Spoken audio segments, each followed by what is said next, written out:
देखिए previous year का question है ये कि right N equivalent formula for this which does not contain the by conditional. ये क्वेश्चन अगर क्वेश्चन पेपर में क्वेश्चन को अगर आप ढंग से नहीं पढ़ेंगे तो आप फंस जाएंगे। तो यहाँ पे लिखा है ऐसा इक्विवेलेंट फार्मूला दो विच does not contain the by conditional, मतलब उसमें ये बाई कंडीशनल नहीं होना चाहिए। जो डबल एरो वाला साइन है ये नहीं होना चाहिए, डबल एरो वाला साइन नहीं होना चाहिए, बाकी आप कुछ भी लिख दो, ये है इसका मतलब।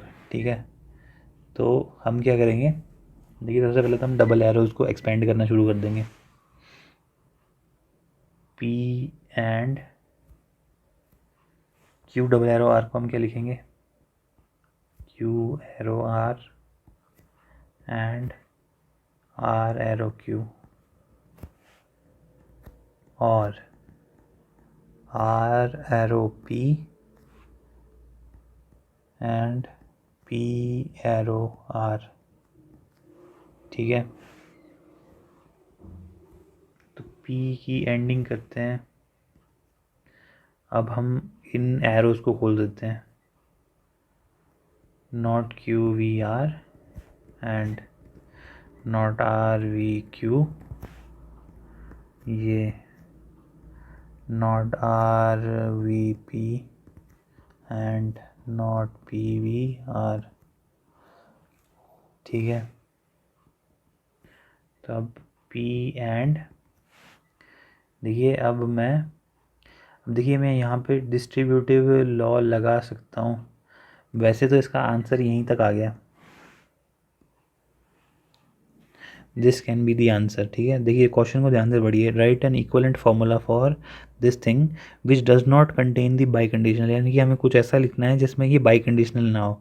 तो लिख तो दिया, देखिए इसमें ना कंडीशनल है ना बाई कंडीशनल है, इसको मैंने बेसिक 3 कनेक्टिव्स की टर्म्स में एक्सप्रेस कर दिया है, लेकिन ये फर्दर भी सॉल्व हो रहा है। ठीक है, तो ये हो रहा है सॉल्व, अगर आप यहाँ तक भी रख देंगे ना तो क्वेश्चन की आपकी मेन कंडीशन तो सॉल्व हो ही गई। वैसे तो यहीं तक इसका आंसर हो जाना चाहिए।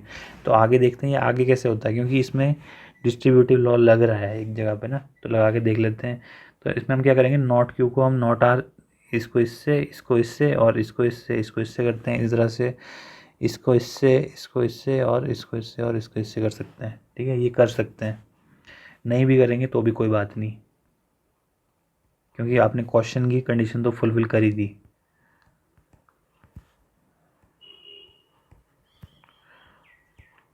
ठीक है, इसको मैंने इससे कर दिया, और अब सेकंड टर्म को नॉट आर के साथ और अगेन सेकंड टर्म को क्यू के साथ।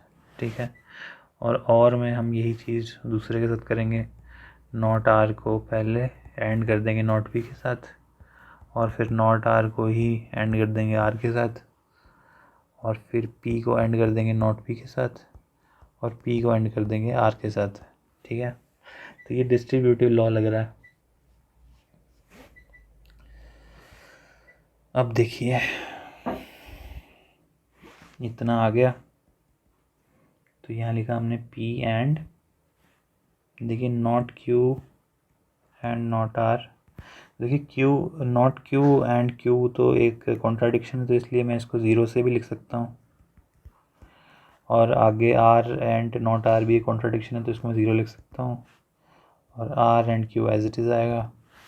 इसी तरह से दूसरी लाइन में जो नॉट आर है वो एज इट इज़ है, एंड नॉट पी, और देखिए नॉट आर एंड आर जो है वो कॉन्ट्राडिक्शन है, इसलिए मैंने ज़ीरो लिख दिया, और पी एंड नॉट पी भी एक कॉन्ट्राडिक्शन है, इसलिए मैंने ज़ीरो लिख दिया, और पी एंड आर।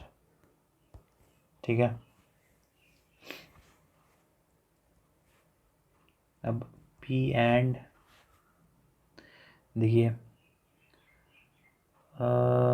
आर को नॉट आर के साथ और क्यू को नॉट क्यू के साथ ये करेंगे। देखिए आर और आर की ऑरिंग हो रही है, नॉट आर की ऑरिंग हो रही है आर के साथ ना, तो ये तो वन होगा, यानी कि ये एक टोटोलॉजी है, और इन दोनों कंबाइन करेंगे तो कॉन्ट्राडिक्शन बनेगी। ठीक है, तो ये आएगा ज़ीरो एंड वन, और जो दूसरी टर्म आएगी दैट इज़, देखिए आर को आर के साथ करेंगे, नॉट आर को आर के साथ करेंगे, और नॉट पी को पी के साथ करेंगे। तो देखिए नॉट आर की एंडिंग है आर के साथ ना, तो ये ज़ीरो आएगा, इसकी एंडिंग हो जाएगी नॉट पी वी पी के साथ, यानी कि वो 1 हो जाएगा।